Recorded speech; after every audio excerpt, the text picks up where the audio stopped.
لو انت قاعدة دلوقتي وجواكي تعب، لو حاسة انك مش قادرة تكملي، في روح قديمة لسه بتوجعك، ولو حاسة انك مش كفاية، حتى لو بتسألي نفسك يا ترى انا عندي لسه امل ولا لأ، فالفيديو ده ليكي. انا مش هقولك وعود كاذبة، مش هقولك ان كل حاجة هتبقى تمام في ثانية واحدة، بس هقولك حاجة اهم من كده. هقولك ان رمضان السنة دي ان شاء الله مش زي اي رمضان. السنة دي انتي مش بس هتصومي، السنة دي انتي هتتحولي واحدة واحدة، تتحولي من البنت اللي اتكسرت للبنت اللي لقت نفسها من جديد، من القلب المجروح للقلب اللي بقى فيه نور. 30 يوم بس وحياتك كلها تتغير واحدة واحدة، ولكن لازم تكملي معايا من أول يوم لآخر يوم. أهلا بيكم في سلسلة جديدة وأول حلقة من سلسلة روح تتنفس، 30 يوم شفاء وتجدد. أنا حبيب محمد، كوتش متخصصة في الصحة النفسية والتعافي النفسي، بساعدك علشان توصلي لأفضل نسخة من نفسك، تلاقي نفسك الحقيقية. قبل ما نبدأ، هو بصراحة أنا لقيت روح تتنفس أقرب لقلبي فعملتها. السلسلة دي هي مش مجرد فيديوهات رمضان، لأ، هي رحلة حقيقية زي ما اتعودتوا مني. بحب إن الرحلة تكون عميقة، فيها تواصل ما بيني وما بينكو. كل يوم هنتكلم عن موضوع يلمس قلبك. 30 يوم كل يوم هنسمع قصص من القرآن، قصص ست أو بنات زينا، ودروس نتعلم منها. كل يوم هيبقى فيه تمرين، حاجة بسيطة إن احنا نعملها تحس بيها وتتغيري بيها.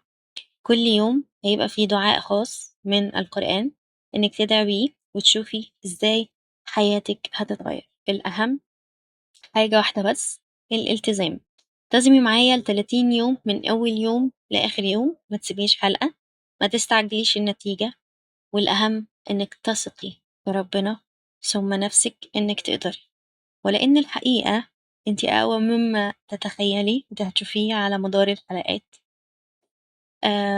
عارفة إن الحياة كسرتِك شوية، الناس جرحوكِ، الظروف تعبتِك، بقيتِ حاسة إنِك مش كفاية، بس أنا عايزاكِ تعرفي إن ربنا ما بيكسرش حد، ربنا بيجبر، بيشفي، بيرجّع الروح للقلب الميت. ورمضان ده هو فرصتِك إنِك ترجعي، مش بس لربنا، بل ترجعي كمان لنفسِك، للبنت الحلوة اللي جواكِ الصغيرة اللي اختفت، للبنت القوية اللي اتدفنت تحت الجروح، وحتى للروح اللي كانت بتتنفس ودلوقتي بقت مخنوقة. النهاردة هنتكلم عن واحدة من أعظم قصص القرآن، ألا وهي قصة سيدنا يونس عليه السلام، النبي اللي اتبلع بطن الحوت. تخيلي معايا المشهد كده، سيدنا يونس عليه السلام راجل صالح نبي، بعته ربنا لقومه إن هم يدعوهم ويعلمهم ويصلحهم، ولكن قومه وقتها رفضوا، استكبروا واستهزأوا بيه وكذبوه سنين، وهو بيدعوهم وهم رافضين، لحد ما جاله إحساس كده اللي هو أنا تعبت، أنا مش قادر، خلاص يا رب أنا مش عايز أكمل. ركب السفينة وراح سابهم، مشي من غير ما ياخد إذن من ربنا، فركب سفينة في وسط البحر. السفينة بدأت تغرق واحدة واحدة، فالناس قالوا وقتها لازم حد يرمي نفسه في البحر علشان السفينة تخف وما تغرق. فبعدها عملوا قرعة وطلع اسم سيدنا يونس من الورق، فرمى نفسه في البحر، في الليل، في الموج وفي الضلمة. جه حوت كبير فتح بقه كده وقام بلع. تخيلي، بطن حوت، يعني حاجة ضيقة، ظلم، وحدة، خوف، مفيش نور، مفيش حد، مفيش هوا. 3 ظلمات، ظلمة الليل، ظلمة البحر، ظلمة بطن الحوت. سيدنا يونس عليه السلام قعد جوه الحوت، فضل يحاسب نفسه، قال لنفسه أنا غلطان، أنا زهقت، وأنا عارف إن أنا غلطان، أنا سبت قومي من غير إذن ربي، فأنا استعجلت. ساعتها قرر إن هو مش هيستسلم، مش هيقول لأ خلاص أنا انتهيت وبتاع، لأ، بدأ إن هو يرجع لربنا، ورفع إيده وهو في بطن الحوت في الضلمة وقال لا إله إلا أنت سبحانك إني كنت من الظالمين. انتوا متخيلين؟ دعاء واحد من القلب بكل صدق وخشوع وتوبة. انتوا متخيلين ربنا عمل ايه؟ ربنا سمعه واستجاب وأمر الحوت إن هو يطلعه يرميه على الشط حي سليم. ومش بس كده، ربنا أنبت عليه شجرة تكون ظله وتشفيه. ربنا رجعه لقومه وبدأوا تابوا فعلا وآمنوا بقوا أمة صالحة. يونس اتحول من شخص يائس أو مستسلم لنبي قوي راجع لربنا متجدد ورجع أقوى. متخيلين إن كل ده بدعاء واحد؟ فالسؤال هنا بقى، انت فين من القصة دي؟ انت دلوقتي في ظلمة من الثلاث ظلمات، في بطن الحوت بتاعك انت، في الظلمة بتاعتك، في الضيق والوحدة والخوف والجروح، حاسة انك مش قادرة، حاسة انك مكسورة، حاسة انك مفيش أمل، ما بقتش قادرة استحمل. بس انت تعرفي ربنا زي ما طلع سيدنا يونس من بطن الحوت هيطلعك انت كمان.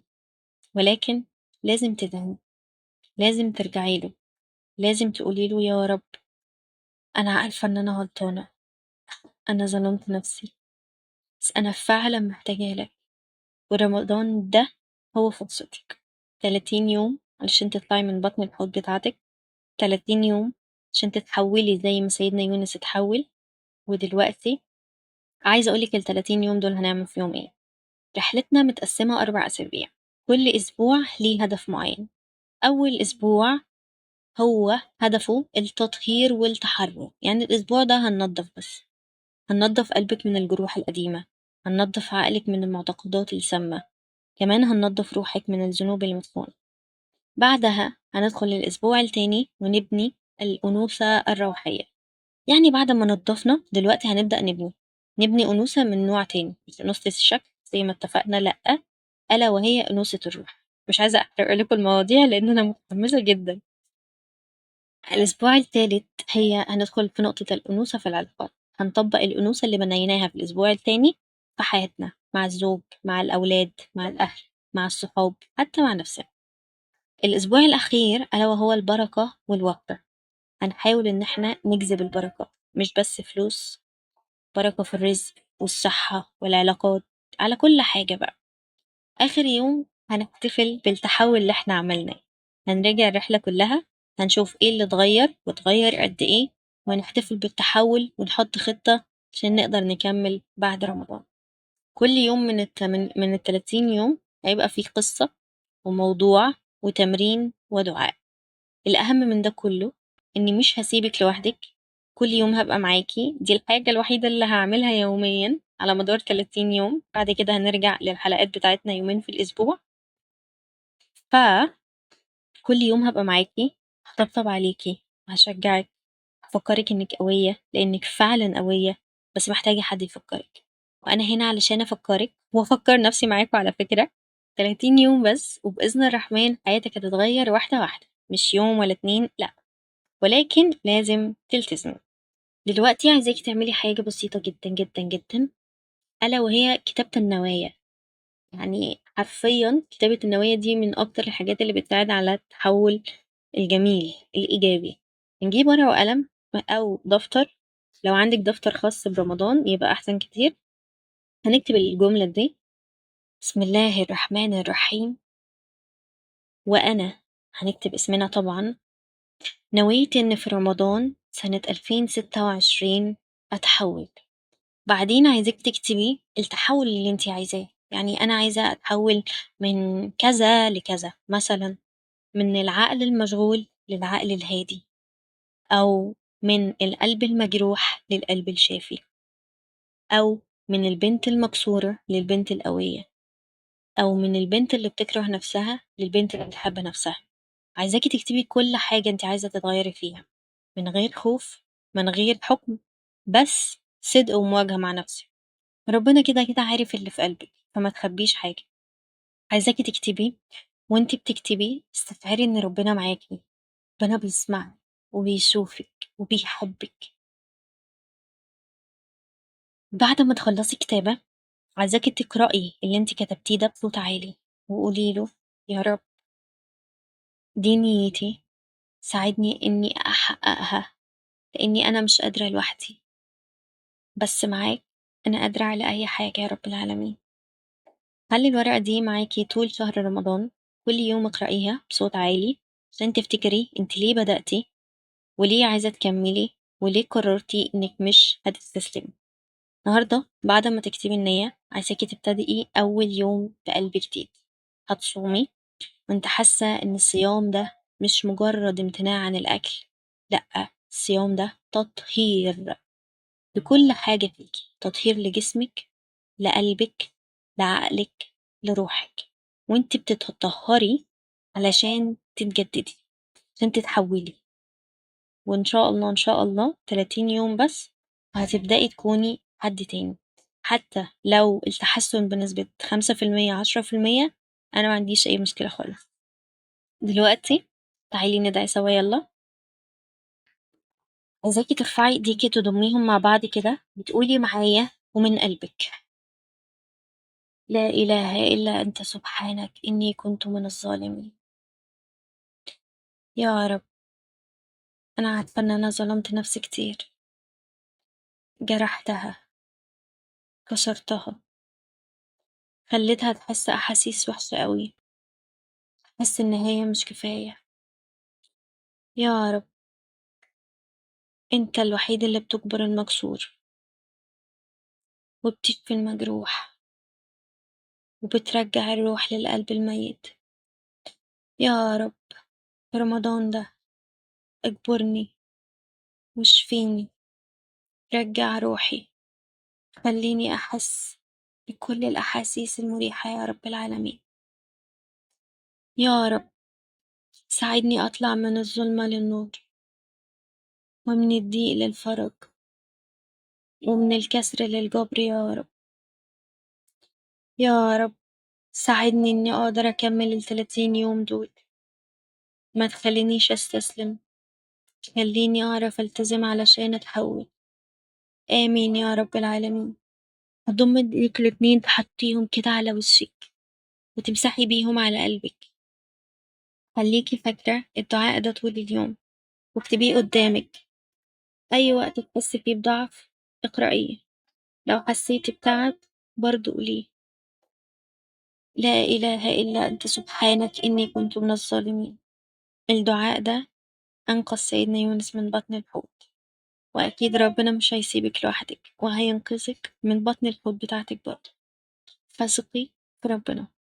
عارفة إنك ممكن تكوني خايفة دلوقتي، عارفة إنك مش قادرة تكملي، عارفة إنك هتحسي إنك هتفشلي زي كل مرة، أو خايفة إن التغيير ممكن يكون مستحيل. بس عايزة أقولك وأطمنك إن الخوف ده طبيعي جدا. كل واحدة فينا بتخاف من التغيير، لأن التغيير معناه إن إحنا هنسيب منطقة الراحة بتاعتنا، حتى لو منطقة الراحة دي هي أكتر مكان مؤلم بالنسبة لنا.